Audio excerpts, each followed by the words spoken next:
도시 외곽의 작은 아파트, 오후가 되면 해가 잘 드는 거실 한쪽에는 낡은 소파가 놓여 있다. 거실 테이블 위에는 이틀 전에 끓여둔 미역국이 그대로 남아있다. 김정희 할머니는 가스레인지 위에 냄비를 바라보다가 조용히 뚜껑을 덮었다. 어제도 그제도 한 그릇을 다 비우지 못했다. 누군가 함께 먹어준다면 좋을 텐데. 정희는 부엌 싱크대 위에 놓인 전화기를 바라보았다.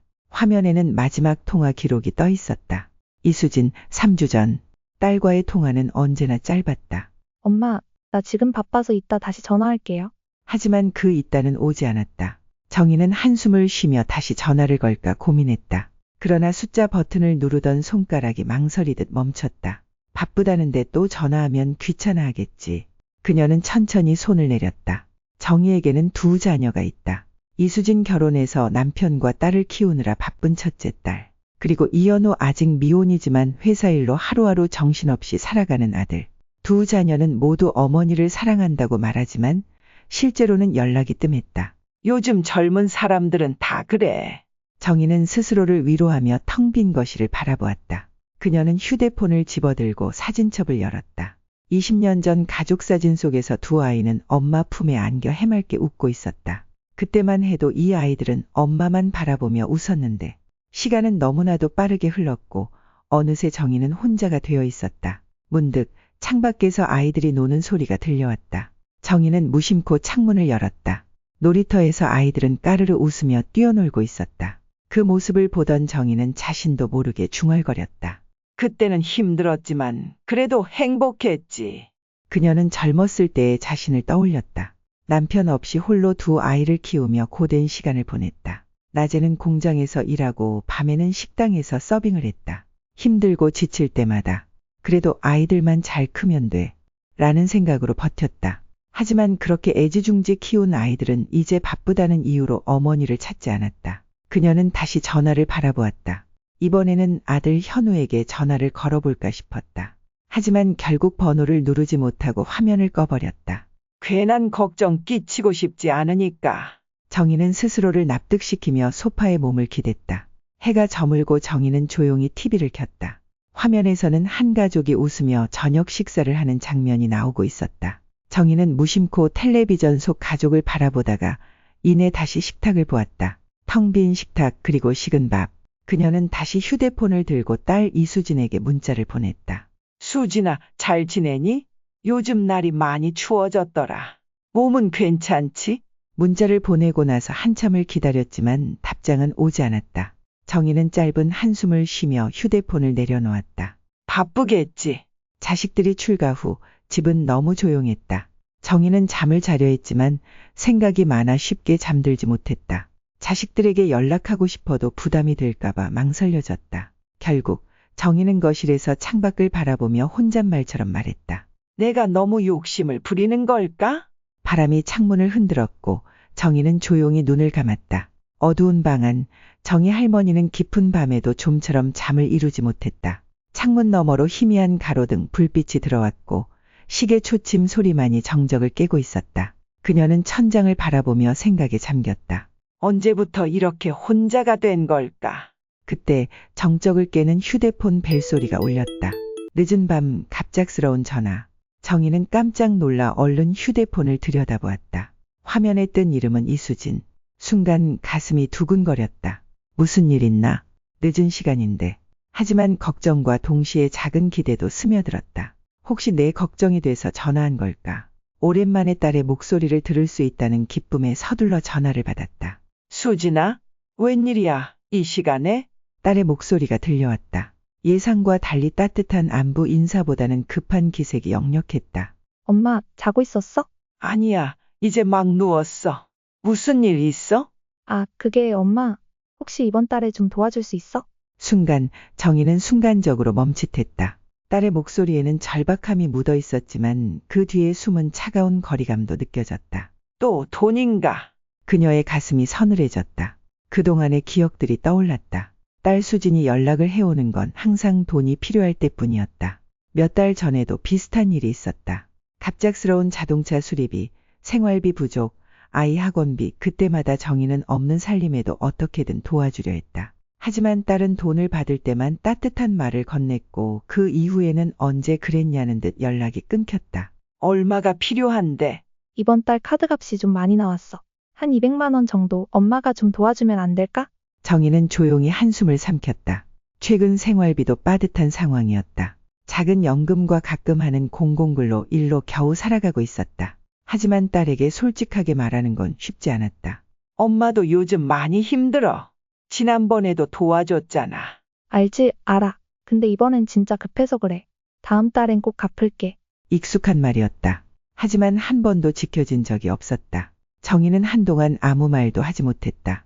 안 된다고 단호하게 말하고 싶었지만 결국 그 말은 쉽게 나오지 않았다. 엄마가 어떻게든 해볼게. 정말? 엄마, 너무 고마워. 역시 우리 엄마밖에 없어. 역시 우리 엄마밖에 없어. 정희는 그 말을 곱씹었다. 기뻐야 하는데 왠지 씁쓸한 기분이 들었다. 전화를 끊고 나자 거실에는 다시 정막이 흘렀다. 정희는 한숨을 내쉬며 작은 손가방을 꺼냈다. 지갑을 여러 안에 든 돈을 세어보았다. 생활비를 제외하면 남는 돈은 얼마 없었다. 정희는 고민 끝에 예금 통장을 꺼내들었다. 이거라도 깨야 하나 마음 한편이 불안했다. 자식이 어려울 때 도와주는 것이 부모의 도리라고 믿었다. 하지만 정희는 알았다. 이번에도 돈을 보내주면 딸은 다시 같은 방식으로 살 거라는 걸. 그리고 또 몇 달 후 같은 이유로 전화를 할 거라는 것도. 정희는 밤새 뒤척였다. 도와주지 않으면 딸이 힘들어지겠지. 하지만 나도 힘든데 감정이 복잡하게 엉켜 있었다. 새벽 3시가 넘어서야 겨우 잠이 들었다. 하지만 그 밤 정희의 꿈속에서 들려온 건 여전히 딸의 목소리였다. 엄마, 나 좀 도와줘. 그날 아침 김정희는 무거운 몸을 일으켜 은행으로 향했다. 밤새 뒤척였지만 결국 결정을 내렸다. 어떻게든 도와줘야지. 은행 문이 열리자마자 들어가 직원에게 정기예금을 해지하겠다고 말했다. 직원은 조심스레 물었다. 고객님, 급한 용돈이 필요하신가요? 예금을 깨면 이자가 거의 없을 수도 있는데. 정희는 멋쩍게 웃으며 고개를 끄덕였다. 네, 급한 일이 있어서요. 통장에 찍힌 잔액이 점점 줄어드는 걸 보면서도 정희는 애써 담담한 척했다. 내가 조금만 아끼면 되지. 그래도 내 딸이잖아. 그렇게 합리화했다. 하지만 속은 복잡했다. 돈을 찾는 동안 직원이 건넨 따뜻한 말 한마디가 이상하게도 마음에 걸렸다. 어머님도 필요하신 건 없으세요? 은행을 나서는 길, 그녀는 문득 발길을 멈췄다. 나도 필요할 때가 있지 않나. 나한테는 이런 돈이 필요하지 않은 걸까. 하지만 이내 한숨을 쉬고 다시 걸음을 옮겼다. 집에 돌아온 정희는 딸에게 문자를 보냈다. 보냈어. 다음 달에는 꼭 챙겨서 갚아야 해. 곧이어 딸에게 답장이 왔다. 엄마, 고마워. 이번에 진짜 꼭 갚을게. 사랑해. 우리 엄마 사랑해. 사랑해. 그 말이 화면에 떠 있었지만 정희는 어쩐지 허탈했다. 늘 이랬다. 돈을 보낼 때면 따뜻한 말이 오갔고 이후엔 다시 조용해졌다. 이게 사랑이라면 너무 씁쓸한 사랑 아닌가? 시간이 흘러 정희는 남은 돈으로 아껴 생활했다. 밖에서 밥 사 먹기 아까워 집에서 간단히 끼니를 때웠다. 전기세가 걱정돼 불을 일찍 끄고 옷도 웬만하면 새로 사지 않았다. 그날도 정희는 시장을 돌며 싼 채소를 찾고 있었다. 평소 가던 채소 가게 주인이 말했다. 어머님, 요즘 잘 안 보이셨어요? 어디 편찮으신 건 아니시죠? 아, 그냥 좀 바빴어요. 거짓말이었다. 사실 돈이 부족해 장보는 횟수를 줄였던 것이다. 하지만 남에게 이런 사정을 말하고 싶지 않았다. 그저 웃어넘겼다. 그때 시장을 지나던 다른 노부부가 눈에 들어왔다. 서로 손을 잡고 걸으며 소소한 대화를 나누는 모습이 왠지 부러웠다. 정희는 혼자서 장바구니를 움켜쥐고 천천히 발길을 돌렸다. 나도 누군가에게 기대고 싶네. 하지만 정희에게는 기대어 기댈 사람이 없었다. 그녀가 평생 의지했던 대상은 오로지 가족 그리고 그 가족을 위해 희생하는 자신뿐이었다. 집에 돌아와서도 어딘가 공허했다. 텔레비전 소리를 틀어놓아도 적막함이 가시지 않았다. 그런데 그 순간 정희의 휴대폰이 울렸다. 수진이인가? 설렘 반 걱정 반으로 화면을 확인했지만 이름은 딸이 아니었다. 김순자. 오랜 친구였다. 정희는 급하게 전화를 받았다. 순자야? 정희야, 너 요즘 왜 이렇게 연락이 없어? 바빠? 아니, 그냥 이래저래 정신이 없어서. 정신없긴. 얼굴 좀 보자. 이번 주말에 우리 모임 나와. 다들 너 보고 싶어 해. 정희는 순간 망설였다. 친구들을 만나러 가는 일이 예전 같으면 마냥 반가웠을 텐데 지금은 왠지 자신이 초라해 보일 것 같았다. 이번엔 그냥 넘어갈까 하는데. 왜? 너 요즘 어디 아파? 무슨 일 있는 거 아니지? 순자의 걱정스러운 목소리에 정희는 괜스레 눈물이 차올랐다. 하지만 그녀는 애써 밝게 웃으며 말했다. 아니야. 별일 없어. 그냥 나중에 보자. 전화를 끊고 정희는 한동안 휴대폰을 내려다보았다. 별일 없어. 거짓말이었다. 속이 텅 빈 기분이 들었다. 그날 밤 정희는 처음으로 이런 생각을 했다. 나는 언제쯤 나를 위해 살 수 있을까? 그리고 그것이 지금까지 한 번도 깊이 고민해보지 않았던 질문이라는 사실을 깨달았다. 그날 밤 정희는 좀처럼 잠들지 못했다. 거실 창문을 통해 희미한 가로등 불빛이 들어왔다. 나는 언제쯤 나를 위해 살 수 있을까? 저녁 내내 머릿속을 맴돌던 질문이었다. 불현듯 휴대폰을 집어들고 다시 메시지를 확인했다. 딸 수진에게 보낸 마지막 문자 이후로 아무런 연락이 없었다. 정희는 혼잣말처럼 중얼거렸다. 돈 받을 땐 그렇게 다정하더니. 다음 날 아침 정희는 습관처럼 간단한 아침을 차렸다. 김 몇 장, 밥 한 공기, 그리고 며칠 전 사둔 나물 반찬. 혼자 사는 게 익숙하다고 생각했지만 문득 떠올랐다. 옛날엔 이 작은 식탁에 꽉 차 있었지. 남편과 함께 살던 시절, 그리고 어린 수진이 제잘되던 시간들. 그때는 가난해도 덜 외로웠다. 하지만 이제는 이 집이 너무 넓게 느껴졌다. 그렇게 멍하니 밥을 뜨고 있을 때 휴대폰 벨소리가 울렸다. 정희는 반사적으로 화면을 확인했다. 수진이? 하지만 아니었다. 아파트 관리 사무소였다. 어머니, 이번 달 관리비가 아직 납부되지 않았어요. 그제야 정희는 지난달에 돈을 빌려주면서 관리비를 미뤄뒀던 걸 떠올렸다. 마음이 철렁 내려앉았다. 통장을 확인하니 잔고가 거의 바닥이었다. 아, 이걸 어떡하지? 잠시 고민하다 결국 정희는 수진에게 메시지를 보냈다. 수진아, 엄마가 이번 달 관리비를 아직 못 냈어. 혹시 이번엔 내가 먼저 좀 보내줄 수 있을까? 메시지를 보내고도 한참을 기다렸다. 하지만 수진에게서는 답이 없었다. 시간이 흐를수록 점점 초조해졌다. 바쁜가? 아니면 문자를 못 본 건가? 답장을 기다리며 괜히 시장 앞 벤치에 앉아 있었다. 지나가는 사람들을 멍하니 바라보다가 문득 수진이 어릴 때가 떠올랐다. 엄마, 나 이거 사줘. 이건 너무 비싸. 다음에 사줄게. 에이, 엄마, 나중은 너무 늦어. 그때는 아이의 조그만 투정도 사랑스러웠다. 수진이 원하는 건 뭐든 들어주고 싶었다. 그런데 지금도 똑같이 들어주고 있는 건 아닐까? 집으로 돌아와서도 답장은 오지 않았다. 정희는 더는 기다릴 수 없어 전화를 걸었다. 한참 동안 신호음이 울리더니 마침내 수진이 전화를 받았다. 엄마, 나 지금 바빠. 무슨 일이야? 아니, 혹시 아까 문자 봤니? 응, 봤어. 근데 엄마, 나 요즘 진짜 빠듯해. 이번 달은 좀 힘들 것 같아. 그렇구나. 정희는 순간 머리가 하얘졌다. 단 한 번도, 단 한 푼도 거절한 적 없었던 자신이 떠올랐다. 하지만 딸은 이렇게 단호했다. 엄마도 조금만 참으면 되잖아. 그 말에 정희는 가슴이 먹먹해졌다. 딸은 더 이상 엄마를 보살펴야 할 사람으로 여기지 않았다. 그저 필요할 때 돈을 주는 사람. 엄마는 내 은행이 아니야. 정희는 차마 그런 말을 입 밖에 내지 못한 채 전화를 끊었다. 그날 밤 정희는 오랫동안 가만히 앉아 있었다. 텔레비전도 불도 꺼진 거실 한가운데서 그동안 당연하게 여겼던 것들이 하나둘 무너지는 느낌이었다. 자식에게 희생하는 것이 부모의 당연한 역할이라고 생각했다. 하지만 그 희생이 너무 당연해지는 순간 사랑은 어디로 가는 걸까? 내가 잘못된 길을 걸어온 걸까? 그 생각에 정희는 처음으로, 아주 처음으로 가슴 깊이 외로움을 느꼈다. 딸과의 통화가 끝난 후 머릿속이 복잡했다. 나는 그동안 뭐였을까? 부모로서 당연하다고 생각했던 희생. 하지만 시간이 흐르면서 그 희생은 너무나도 자연스럽게, 심지어 의무처럼 자리 잡았다. 그 애는 지금 엄마를 어떤 존재로 생각하는 걸까? 창밖을 바라보며 정희는 천천히 마음을 정리하기 시작했다. 이제는 정말로 변해야 했다. 이른 아침, 정희는 오랜만에 거울을 들여다보았다. 거칠어진 피부, 깊어진 주름, 그리고 피곤함이 가득한 눈빛. 이제는 나를 위해 살아야 할 때다. 오랫동안 미뤄왔던 결심이 머릿속에서 또렷해졌다. 정희는 핸드폰을 꺼내 들고 수진에게 문자를 보냈다. 수진아, 엄마가 앞으로는 너한테 돈을 빌려줄 수 없을 것 같아. 이제는 엄마도 내 생활을 지키면서 살아야겠다고 생각했어. 문자를 보내고 나서도 한동안 휴대폰을 바라봤다. 과연 수진은 뭐라고 답할까?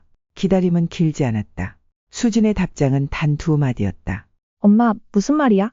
갑자기 왜 그래? 정희는 천천히 손가락을 움직여 답장을 보냈다. 엄마도 이제는 엄마 삶을 살려고. 그러니까 내 삶도 내가 책임지렴. 정희는 답장을 기다리지 않고 밖으로 나왔다. 햇살이 따뜻한 공원 벤치에 앉아 깊게 숨을 들이마셨다. 그 순간 휴대폰이 울렸다. 딸 수진이었다. 엄마, 지금 나한테 왜 그러는 거야? 그래, 이제는 나도 내 몫을 찾으려고. 엄마, 나 지금 힘든 거 알잖아. 그동안 잘 도와주다가 왜 갑자기 이러는데? 그게 문제야. 당연히 도와줄 거라고 생각하는 거. 정희의 목소리는 흔들리지 않았다. 수진의 말에도 감정적으로 반응하지 않았다. 오히려 차분했다. 엄마도 앞으로는 엄마를 위해 살 거야. 그리고 내가 엄마를 정말 걱정한다면 이제는 내 힘으로 서는 법을 배워야 해. 수진은 한동안 아무 말도 하지 않았다. 그 침묵이 정희에게는 답처럼 느껴졌다. 집으로 돌아온 정희는 오래된 앨범을 펼쳤다. 어린 수진이 활짝 웃고 있는 사진을 보며 문득 미소가 지어졌다. 그동안 사랑하는 법을 잘못 알고 있었던 걸지도 몰라. 이제라도 깨달았다. 진짜 사랑은 무조건적인 희생이 아니라 서로를 존중하는 것이었다. 그날 밤 정희는 오랜만에 깊은 잠에 들었다. 이제는 더 이상 누군가의 은행도 누군가의 희생도 아닌 나 자신으로 살아갈 것이다. 정희는 다음 날 아침 창문을 활짝 열었다. 맑은 공기가 방 안으로 스며들었다. 오늘따라 햇빛이 따뜻하게 느껴졌다. 어제 수진과 나눈 대화가 계속 떠올랐다. 아마 수진은 아직도 서운하고 화가 났을 것이다. 하지만 정희는 알았다. 지금 내린 결정이 결코 나쁜 것이 아니라는 걸. 오랜만에 카페를 찾았다. 예전 같았으면 수진에게 생활비를 보내기 위해 커피 한 잔도 아끼며 살았을 텐데 이제는 그러지 않기로 했다. 정희는 카페 창가에 앉아 커피를 한 모금 마셨다. 작은 여유였지만 마음이 한결 가벼워지는 느낌이었다. 그때 핸드폰이 울렸다. 딸 수진이었다. 하지만 이번에는 전화가 아니었다. 엄마, 나도 생각해봤어. 엄마 말이 맞는 것 같아. 처음엔 화가 났는데 곰곰이 생각해보니까 엄마한테 너무 의지하고 있었던 것 같아. 정희는 천천히 메시지를 읽었다. 수진이 이렇게 말해주리라고는 예상하지 못했다. 그리고 이어지는 메시지. 엄마도 엄마 인생이 있잖아. 그걸 내가 너무 몰랐어. 미안해. 순간 마음 깊은 곳에서 무언가 녹아내리는 기분이었다. 정희는 눈가를 살짝 훔쳤다. 이렇게 솔직하게 사과하는 수진의 모습이 낯설기도 했지만 한편으로는 기뻤다. 정희는 천천히 답장을 보냈다. 괜찮아. 이제라도 알았으니까. 엄마도 미안해. 그동안 내가 힘들었을 텐데 다 안아주기만 했지. 진짜로 도와주지는 못했어. 며칠 후 정희와 딸 수진은 오랜만에 함께 공원에서 만났다. 둘 사이에는 아직 어색한 기류가 흘렀지만 예전과는 다른 감정이 느껴졌다. 엄마, 나 요즘 진짜 아껴 쓰면서 생활하고 있어. 처음에는 막막했는데 직접 해보니까 할만하더라. 그래? 내가 그렇게 말해주니까 엄마가 더 고맙다. 둘은 함께 공원을 걸으며 조용히 이야기를 나눴다. 수진은 여전히 어려움을 겪고 있었지만 이제는 예전처럼 쉽게 손을 벌리지 않았다. 정희 역시 수진을 도울 때와 아닌 때를 구분할 수 있게 되었다. 모녀의 관계는 이전과는 달라졌지만 더 건강하고 단단해졌다. 정희는 이제 자신만의 삶을 찾았고 딸 수진도 스스로 서는 법을 배우고 있었다. 집으로 돌아온 정희는 창가에 서서 밤하늘을 바라보았다. 예전에는 돈 문제 때문에 불안했던 밤들이 많았지만 오늘은 달랐다. 이제야 진짜 가족이 된 것 같아. 정희는 조용히 미소 지었다. 그리고 깊고 편안한 잠에 들었다. 가족이란 서로에게 기대는 것이 아니라 함께 성장하는 것이 아닐까. 누군가에게 기대지 않고 스스로 설 수 있을 때 진짜 가까운 관계가 되는 것. 그제야 정희는 깨달았다. 그리고 그 깨달음이 너무도 따뜻하게 느껴졌다. 여러분이라면 이런 상황에서 어떻게 하시겠습니까? 이 영상이 공감되셨다면 좋아요와 구독 부탁드립니다. 여러분의 의견을 댓글로 남겨주세요. 그럼 여러분 부디 후회 없는 삶을 사시길 바랍니다.